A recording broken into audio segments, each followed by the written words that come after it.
It's been 2 years since the hurricane, and we often hear President Trump talking about the billions of dollars that have been thrown at the island. We have $91 billion going to Puerto Rico. But the truth of the matter is that a lot of that money is not being seen by the most vulnerable, marginalized communities. And it shows where the priority has really been. The priority's been paying creditors and not been the recovery for Puerto Rico and the recovery for the people of Puerto Rico. What people forget is that before Hurricane Maria, we were already in the midst of a financial and economic crisis on the island. And that's when we got this law Promesa, which established a board of 7 unelected officials to basically rule over the island and try to get its $72 billion debt crisis in order. Then Hurricane Maria hits. Hurricane Maria slamming into the island, one official saying the island is destroyed. Officials there predict entire towns will have to be rebuilt. And we have a lot of hedge funds coming in and speculating on the debt, buying it up like pennies on the dollar,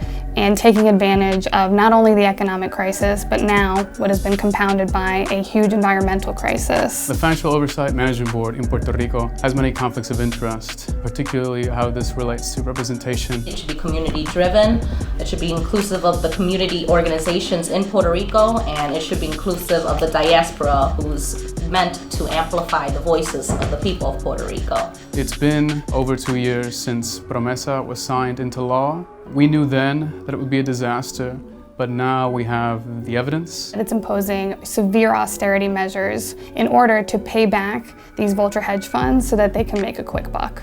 Promesa and the austerity measures that are being pushed by the financial control boards are spelling the end of public education for Puerto Ricans, which is alarming because public education is the key to creating a professional workforce and the key to building a strong economy on the island. Puerto Ricans, historically, because of our Commonwealth status, we are expected to pay the full amount of taxes, the full amount into Medicaid, Medicare, Social Security Administration, but we only receive, as a people, 1/3 of those benefits. We're asking today for full parity.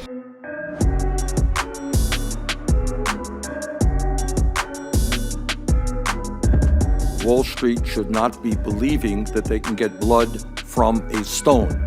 When people are suffering and hurting, you cannot continue to squeeze them. We ask for Promesa to be abolished. We're asking today for full benefits. What we're asking for, is not luxury. We are asking, like we have said, for basic human needs.